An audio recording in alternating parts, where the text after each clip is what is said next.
Olá, sejam bem-vindos a mais um podcast Saúde Você. Hoje com um tema importantíssimo sobre saúde mental. Nós estamos recebendo hoje duas convidadas que trabalham aqui no município já há bastante tempo. Queria apresentar a vocês a nossa coordenadora de saúde mental, Cristina Lopes Salles, que trabalha conosco desde 2002, né, Cristininha? Nós começamos juntas. Lá no pronto-socorro, então a gente tem, né, bastante tempo, né, de dedicação ao município. A Cristina, como todos conhecem, é chamada de Cristininha, né? Ela é coordenadora da saúde mental, psicopedagoga. Ela também tem especialização em clínica institucional, é especialista também em educação especial, técnica de enfermagem do município e graduando em serviço social. Sim. Muito bem-vinda, Cristina, muito obrigada pela presença. Nós também estamos aqui hoje com a Renata Caviari, que é psicóloga do município desde 2007, então já tem também um caminho, né, trilhando aqui no nosso município. Ela é psicóloga, ela é mestre em ensino, ela também é especialista em gestão de pessoas, ela é coordenadora do curso de psicologia da Uniredentor e professora da FASAP, né? Enfim, hoje a gente está aqui para poder abordar sobre esse tema que é importantíssimo, né? Que a gente muito escuta falar sobre saúde mental, sobre os tabus da saúde mental, e nós sabemos o quanto é importante estar com essa saúde mental em dia, porque significa qualidade de vida, né? Verdade. Não é só a ausência de doenças, a ausência de transtornos, que muitas pessoas associam também, né, com esse tratamento específico do CAPS, né, que o CAPS é o Centro de Atenção Psicossocial, e a gente gostaria, né, de falar um pouco sobre como é o funcionamento do serviço e o que os pacientes precisam fazer para procurar o serviço. Também qual é a maior demanda e dificuldade que vocês encontram, né, lá no CAPS. Sim. Então, eu gostaria de começar, Cristininha, falando da importância desse trabalho, dessa reforma psiquiátrica, né, e de como começou isso no município, né, porque a gente sabe que tem uma luta aí, desde a reforma psiquiátrica, uma luta antimanicomial também, né, e a implantação também da legislação, né, das políticas para a saúde mental. Fala um pouquinho para a gente sobre isso, como começou. Sim, Vanessa. Então, na verdade, começou em 99, final de 99, 2000, foi implantado em Miracema um ambulatório de saúde mental, né? Naquela época ainda existiam os manicômios, os hospitais psiquiátricos, a gente ainda tinha referência de alguns hospitais, nossos pacientes se internavam em Bom Jesus, e eu costumo dizer que a saúde mental, eu não escolhi a saúde mental que me escolheu. Na época eu trabalhava com emergência e eu trabalhava aqui na Secretaria de Saúde, a secretária sempre me pedia para poder estar indo nesse ambulatório no dia do médico, que era a Luciana Rato, doutora Luciana Rato, a psiquiatra, para poder estar medicando essas pessoas. E quando eu chegava lá para medicar, eu sempre ouvia muito, gostava de ouvir, né, interagia com aquelas pessoas e via todo aquele sofrimento, né, muitos deles causados por conflitos familiares, outros conflitos amorosos. E aí começou ali aquele ambulatório, aquela troca de conhecimento, eu fui me apaixonando por aquilo ali, gosto, tanto que estou até hoje, né, na saúde mental, permaneço. E em 2001, na verdade, surge a lei, né, de Paulo Delgado, que essa lei ela institui os CAPs. Ela, na verdade, ela veio para acabar com esse serviço aí de manicômio, esses hospitais, e abrir os CAPs no objetivo de reinserir esse indivíduo, né, tão massacrado pela sociedade, até hoje com essa questão de preconceito, de estigma. Até hoje a gente vive essa luta antimanicomial, que começou lá atrás, bem lá atrás. E o que aconteceu? A gente vem e monta esse CAPS.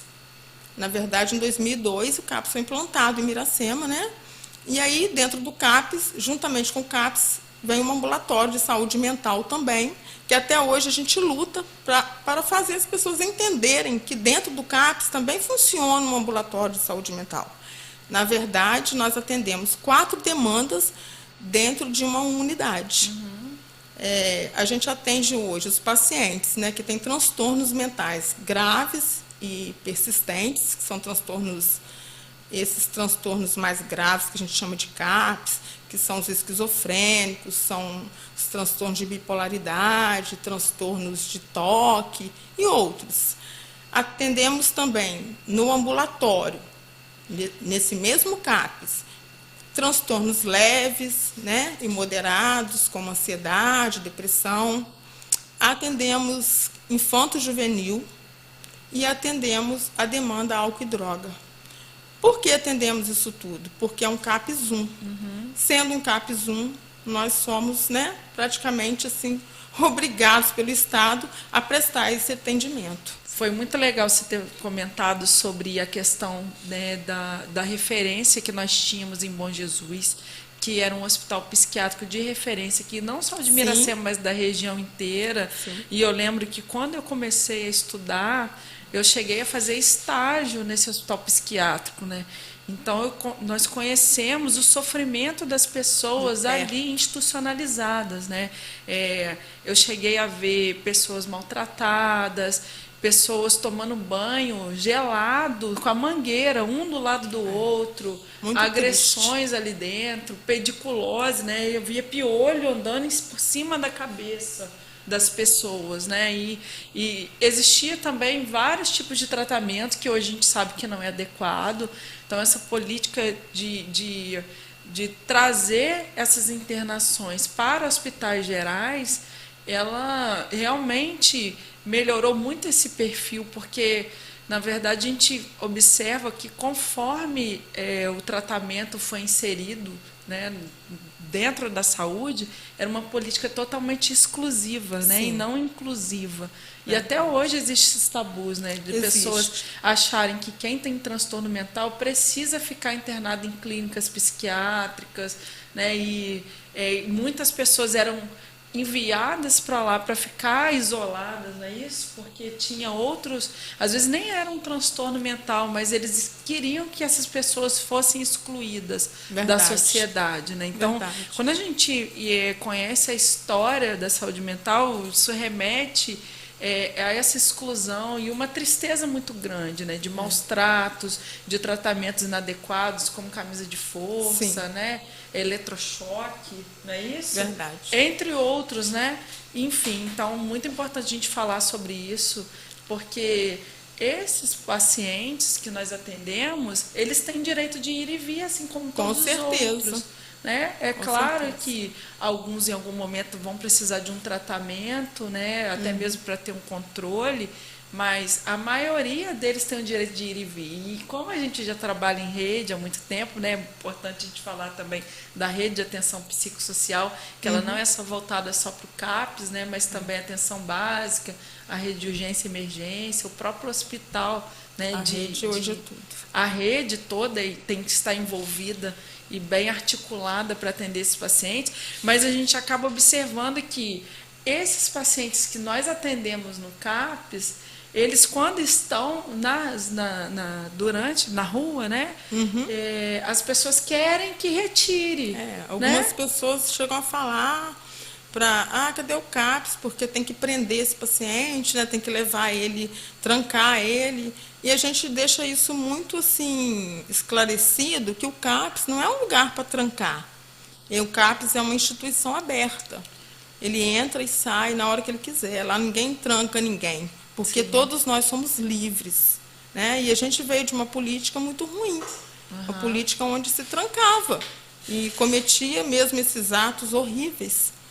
Muitas pessoas morriam, né? Eu ainda cheguei a pegar alguns casos em Miracema. Nós temos pacientes dessa época e era muito triste. Era triste até para a gente que levava e tinha que deixar o paciente lá. Eles não queriam, né? A gente observava que eles iam praticamente obrigados. Né? Muitos iam obrigados. Felizmente, isso acabou, né? A sociedade ainda não entende, mas nós da saúde mental continuamos na luta esclarecendo isso, que o paciente, como você falou, ele tem direito de ficar na fila de um banco, ele tem direito de entrar dentro de um supermercado, Estudar. ele tem direito de estudar, né? Porque esse transtorno, alguns desses transtornos, não é para que a pessoa fique a vida toda tomando remédio. Uma das lógicas, né, do nosso trabalho, né, Renata, é uma lógica totalmente voltada para não medicalizar o paciente. É uma lógica não medicalizante, não patologizante. A gente escuta, a gente acolhe, nem tudo é medicação. E muitas pessoas acham que tem que dar remédio, tem que deixar dentro de casa trancado. Inserir esse paciente O novamente objetivo na é sociedade. esse, reinserir esse paciente na sociedade, esse usuário, né? Esse usuário massacrado. A saúde mental ainda é muito... As pessoas são muito preconceituosas quando se fala em saúde mental, Sim. em doença mental. Eles se sentem tão acolhidos, Cristina, porque às vezes a gente observa, né, a gente passa em frente ao CAPS, eu já vi pacientes ali finais de semana, né, e que ele tem o CAPS como referência, né, porque ele se sente acolhido. Com certeza. O que muitas vezes ele não encontra na sociedade, né, tem os até, bullying, e né, até que sofrem. dentro da própria casa, né, E com a família. Dentro da casa. Porque ainda existem familiares que não compreendem esses transtornos. Existem também profissionais, né, que não compreendem esses transtornos, tem medo, tem preconceito. É complicado. Mas a gente vai levando. Sim, com certeza. Tentando mudar essa história. Isso, a gente vai conscientizando, né, a população e os profissionais, os próprios profissionais de saúde, que muitas vezes também não é especializado para esse tipo de tratamento, né? Então, eles têm muitas dúvidas, né? Não é mesmo, Renata? Com certeza. E quais são os... como que é feito esse trabalho, né? O paciente, como que ele chega? Ele precisa ser encaminhado da atenção básica, do PSF, ele precisa passar pelo pronto-socorro, vocês atendem a demanda espontânea. É importante a gente falar isso, porque muitas pessoas acham que o CAPS está ali só para atender esses pacientes mais graves, com os transtornos, né, mentais. E a gente sabe que não, que muitas vezes a gente tem observado, aí, principalmente após a pandemia, que tem aumentado o número de depressão, ansiedade, e muitas vezes as pessoas querem logo já iniciar o tratamento medicamentoso, né? E esse tratamento medicamentoso nem sempre é o ideal, pode levar à dependência, né? E entre outros efeitos colaterais. Com né? Queria que vocês falassem um pouco, né, tanto para a gente aqui e para a população, como que é esse serviço, quais são os pacientes que vocês atendem, as oficinas que são realizadas. Agora a gente tem implementado no município também centro de convivência, então nós vamos acabar fazendo esses centros itinerantes para que a população participe, não só quem tem o transtorno mental em si, né? Mas para a gente tentar melhorar a qualidade de vida das pessoas para que não se desenvolva esses transtornos mentais. Verdade. Então, a demanda ela é espontânea, né? Não necessariamente a pessoa precisa ser encaminhada, né, da ESF, da Estratégia de Saúde da Família, mas normalmente a gente acolhe também usuários que passam pela Estratégia de Saúde da Família, que vêm do PU, encaminhados do PU. Mas o CAPS, como eu já falei, são portas abertas, o paciente não está bem, muitas vezes chega chorando, né, precisando de uma escuta mesmo, precisando de uma acolhida, e a gente senta um pouquinho com ele, conversa, e de repente só dele começar a falar, né, porque falar já é libertador para uma pessoa que está em sofrimento. Ele já sai dali melhor. E a gente marca uma segunda escuta, normalmente com um assistente social ou um psicólogo, porque nós trabalhamos, como é um CAPS 1, né, é uma equipe multidisciplinar, nós temos psicólogos, temos assistentes sociais, médico, né, e o assistente social escuta. Toda a equipe, na verdade, de saúde mental, ela tem que estar preparada para ouvir o outro. Ouve essa pessoa, Quando acha que não vai dar conta daquela demanda, encaminha para a psicóloga também escuta. E a gente tenta criar um vínculo com aquela pessoa, antes até mesmo de colocar ela para o médico. Porque a gente sabe que uma vez, né, passando por uma consulta médica, o médico vai passar uma medicação. E chega dos mais diversos tipos ali de demandas, coisas que não precisam, de repente, de um remédio.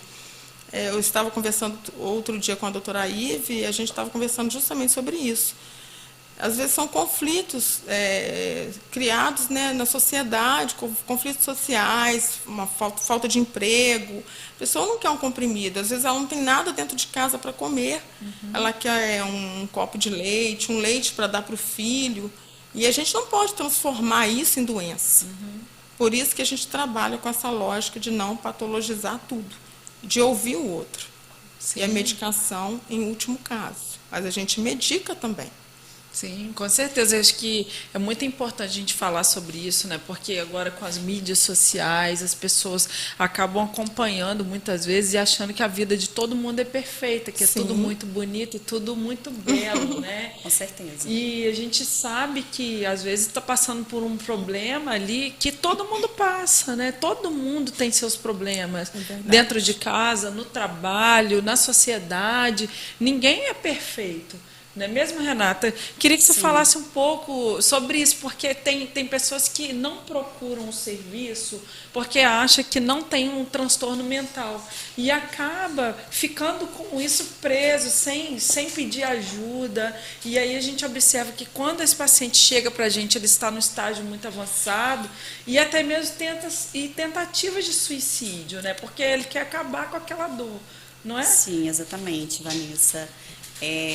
Parabenizo aí pela oportunidade, pelo programa, né, Saúde de Você, que é importantíssimo. Isso é levar informação à sociedade, mostrar a importância, né, da contribuição de cada uma das áreas. E, né, a saúde mental, ela acaba muitas vezes, eu costumo dizer, usar o exemplo para falar de saúde mental, que quando as pessoas têm algum sintoma físico, né, que você tem uma dor física, dor de cabeça, uma dor no estômago, a gente procura o médico, ele vai passar um exame de sangue, uma ultrassom, ele vai te pedir algo e isso vai ser caracterizado naquele exame. Olha, você tem uma úlcera, o colesterol está alto, né? Vamos ter um protocolo em relação a isso, um tratamento. E quando se trata da saúde mental, a gente não tem como solicitar a esse paciente um exame para detectar onde está doendo, porque, né, a gente costuma dizer que é uma doença da alma, né, porque ela não tem um lugar, a gente não tem como detectar isso, e isso gera na verdade, geram muitas dúvidas nas pessoas. Porque o sofrimento psíquico, né, esse sofrimento, essa dor, como ela não tem um local, às vezes as pessoas, eu estou sufocando, né, ela te traz alguns sintomas físicos, mas na verdade você vai procurar e não existe efetivamente um local do corpo, né, que a gente possa marcar através de um exame. E as pessoas têm muita dificuldade de crer que elas estão precisando de algum auxílio, né, que elas estão em sofrimento psíquico, um sofrimento emocional que parte, né, de diversas causas, né? A gente sabe que ao longo da vida a gente vai passando por experiências que nem sempre são experiências que, né, vão favorecer a nossa saúde mental, vão favorecer, né, um estado, né, emocional equilibrado. Então, as pessoas têm dificuldade de lidar com isso. Muitas vezes eu falo, né, se você tivesse sentindo uma dor, você ia procurar, né, se tivesse quebrado sua perna, você ia onde? Eu ia procurar tal médico. Então, por que você tem essa dificuldade de procurar uma pessoa para falar sobre aquilo que você está sentindo? Né? Porque nós temos essa dificuldade de falar do que a gente sente, né, da onde que está doendo, por que eu estou ficando assim. Então, se questionar, né, questionar por que eu estou assim, mas procurar ajuda, né? Procurar profissionais que estão capacitados, porque a gente brinca, né? Infelizmente a saúde mental às vezes ela é encarada de uma forma muito superficial.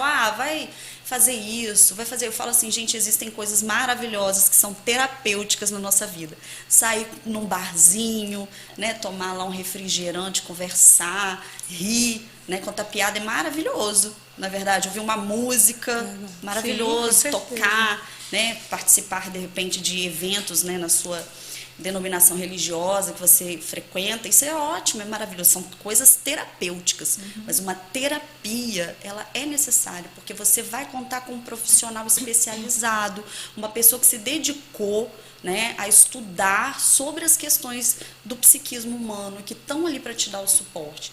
Como a Cristina bem colocou, a gente trabalha numa lógica não medicalizante, no sentido de que nem tudo, o primeiro passo vai ser medicação. Então, as pessoas às vezes também têm esse preconceito, eu vou tomar um remédio para o resto da minha vida. Gente, né, a gente não sabe. A gente não fica diabético, às vezes a gente tem que tomar realmente um remédio para o resto da vida, para nos auxiliar, para que a gente tenha qualidade de vida. A saúde mental é a mesma coisa. Às vezes eu vou precisar de um auxílio, né, para que eu tenha realmente uma qualidade de vida, e nós podemos ter essa qualidade de vida.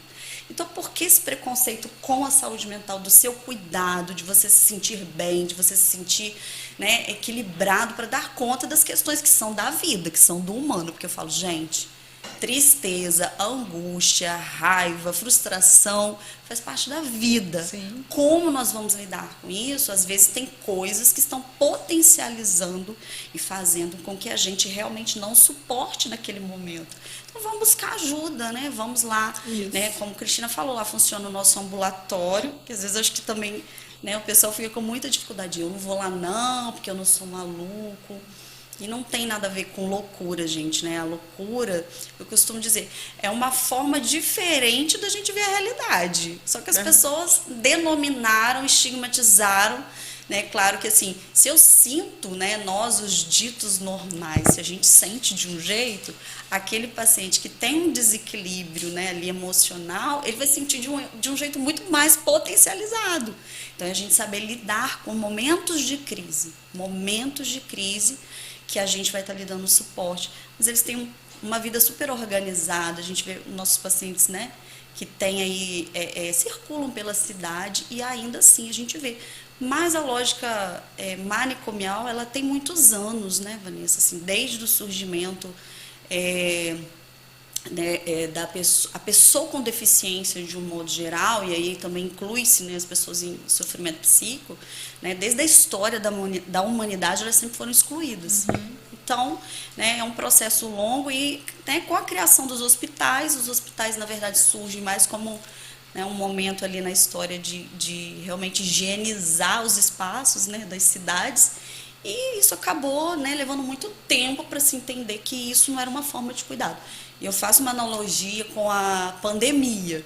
Eu falo assim, pessoal, a gente ficou 2 anos, né, praticamente aí afastados do convívio social. Você não podia ir numa festa, você não podia sair com a sua família, né? Quantas pessoas ficaram separadas aí anos, né, durante esses 2 anos, sem poder ter contato. E aí a gente viu, né, Cristina? Sim. Cada vez mais aumentando a ansiedade, né, depressão. Por quê? Porque nós somos sujeitos sociais. Nós precisamos estar, né, em contato com o outro. Então, todo mundo percebeu ali o quanto é difícil você estar isolado. Então, por que uma pessoa que está num momento de crise, que é a condição dela, né, ela é uma pessoa, né, esquizofrênica, ela tem sintomas psicóticos, que eu estou falando pessoas no sofrimento mais grave, mas independente disso, qualquer um de nós que está passando por um momento de crise, precisa de ajuda, ela tem que ser asilada, ela tem que ser colocada num hospital, né, e ser trancada.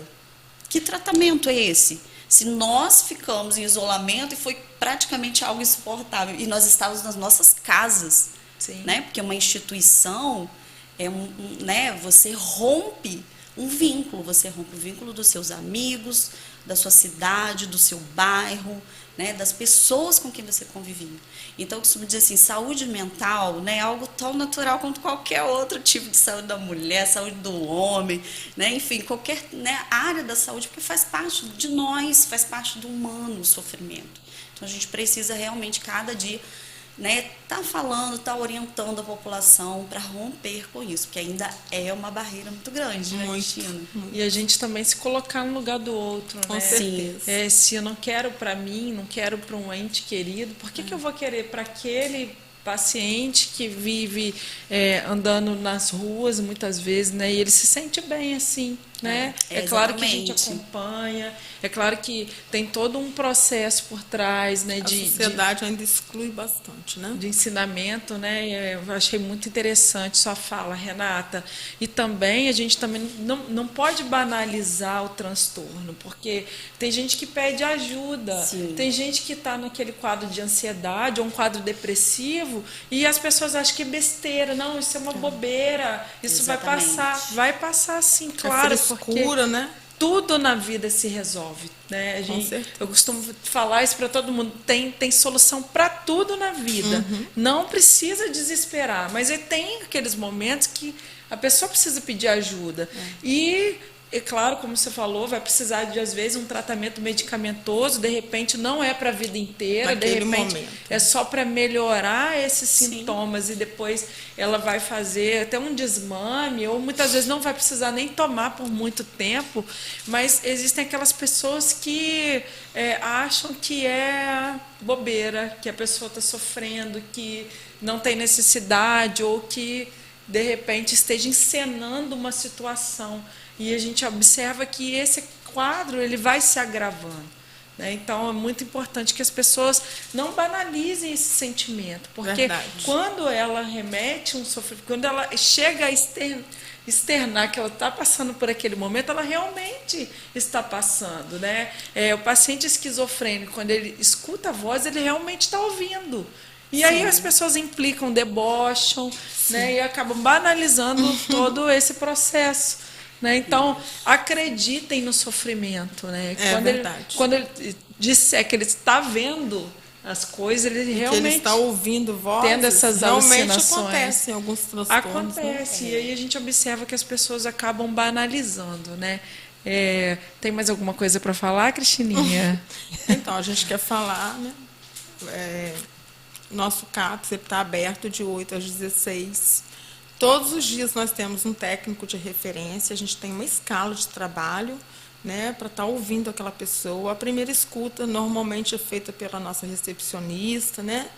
Atualmente temos 2, e esse paciente esse usuário é encaminhado para um consultório, onde a gente possa ouvi-lo melhor, né, de uma maneira mais apurada. E também, se for necessário, a gente marcar uma segunda escuta. A gente também encaminha para o grupo de mulheres, que hoje, graças a Deus, a gente enxugou a fila de psicologia. Não é que todas as mulheres têm que ir para o grupo, mas muitas se identificaram no grupo. Nós temos hoje um grupo operativo dentro do CAPS, que ele funciona toda segunda-feira, às 13h30 até às 16 horas. Quem participa desse grupo, né? A sociedade, assim, no geral, esse ambulatório de mulheres com depressão, com ansiedade, a doutora Ive, eu e a Maria, que é a psicóloga, e que participa, levando temas para esse grupo, e dentro de alguns temas, as mulheres ali acabaram se encontrando com aquilo ali, e elas criaram um vínculo entre elas. Hoje elas são amigas, elas saem, né? Na verdade, é muito legal esse trabalho do grupo. Esse grupo, na verdade, ele começou de um bate-papo meu com a psicóloga Tânia Fernandes, que hoje já não está entre nós, por causa dessa listagem que era imensa. Ele começa com 10 mulheres e hoje a gente tem 50. E é a porta de entrada no CAPS hoje também, porque tem mulheres que não se identificam também, aí a gente encaminha para a psicologia individual.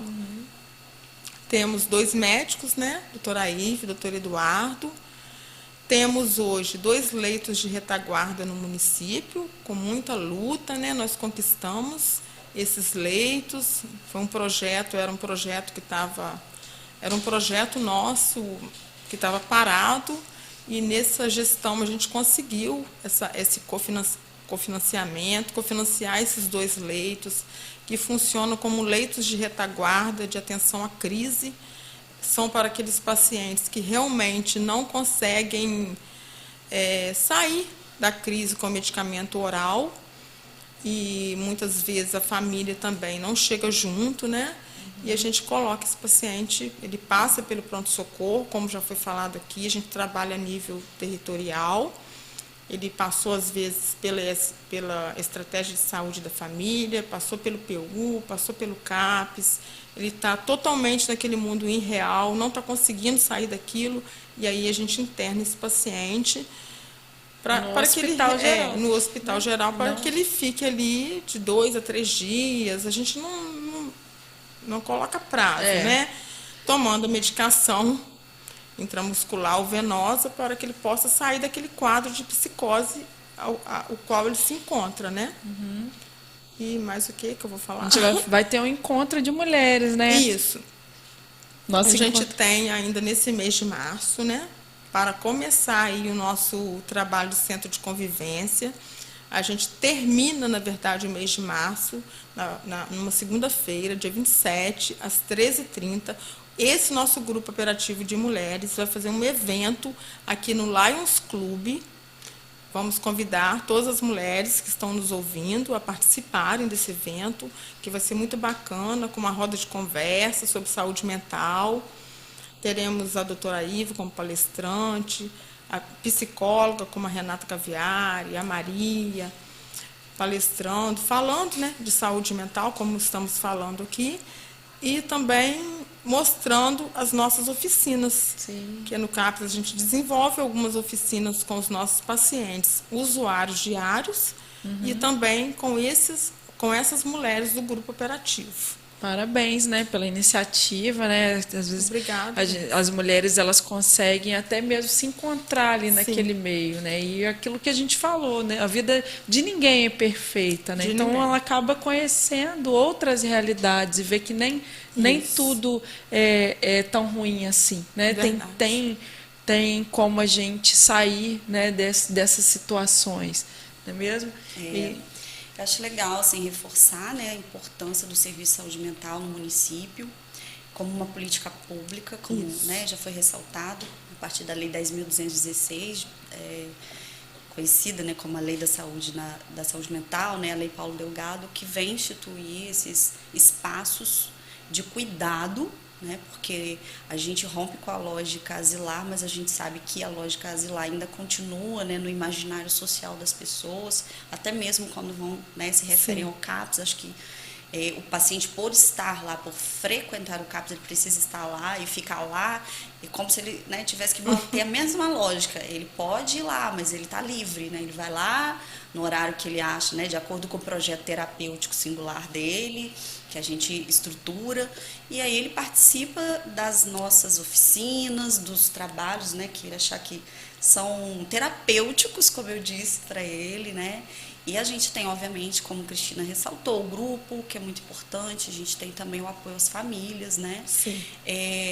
questões de álcool e droga também, né, Vanessa, é importante a gente ressaltar, o perfil do nosso CAPS é um CAPS 1, e o CAPS 1, né, para populações a partir de 15 mil pessoas, 15 mil habitantes, que é o perfil do município de Miracema, e a gente atende a demanda toda de saúde mental do município, né? Nós atendemos juntamente com a rede, assim, né, temos as dificuldades pontuais, mas é uma rede que está, né, cada vez mais se estruturando, né, participa com a gente. Enfim, eu acho que é um processo mesmo, como eu falei, né, da gente estar construindo a saúde mental, que ela nunca vai estar pronto, nunca é um projeto acabado, sempre virão novos desafios, como passamos pela pandemia, espero que não passamos, né, que a gente não passe por outra, né, mas virão novos desafios na saúde mental, acompanhando mesmo o movimento da sociedade, né, o que, enfim, as questões que, como você ressaltou, rede social, que a gente vê questões de bullying nos adolescentes, a população infanto-juvenil também acolhida, né, faz parte do serviço de saúde mental do município.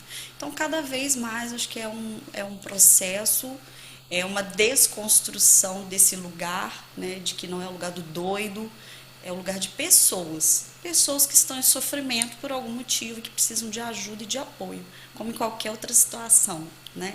Não temos exames aí para comprovações, né?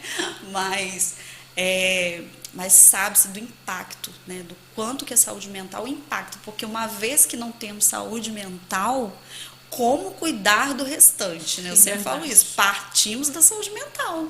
Porque como que você tem, né, estrutura para cuidar do seu trabalho, do seu dia a dia, do seu cotidiano, da sua família e da própria saúde física, né? Que muitas vezes a gente tem que intervir nisso também. Então é isso, assim, acho que é fundamental esses espaços aí de conversa para a gente estar desmistificando, Com né, a certeza. saúde mental. Isso aí, com certeza. Eu queria agradecer a participação de vocês duas, né? E com certeza foi enriquecedora, né? Obrigada. Então, a gente precisa continuar falando sobre isso, infelizmente, né? Tem que ficar falando sobre isso, sobre a questão do preconceito, da exclusão, né? E saber o quanto é importante esse tratamento e naquele momento oportuno, né? E não banalizar aquilo como algo que é exclusivo só de uma parcela da sociedade, né? E é isso, pessoal. Gostaria de agradecer a presença da Cristininha e da Renata, com certeza com temas importantíssimos e enriquecedor. Eu espero que a gente retorne aqui outras vezes Com para certeza. falar de quadros que são importantes, como a depressão, a ansiedade, dentre outros, né? Então o espaço está aberto e eu gostaria de convidar você, caso tenha alguma sugestão de um tema, para escrever aqui embaixo, para a gente poder discutir aqui. Até mais, tchau, tchau.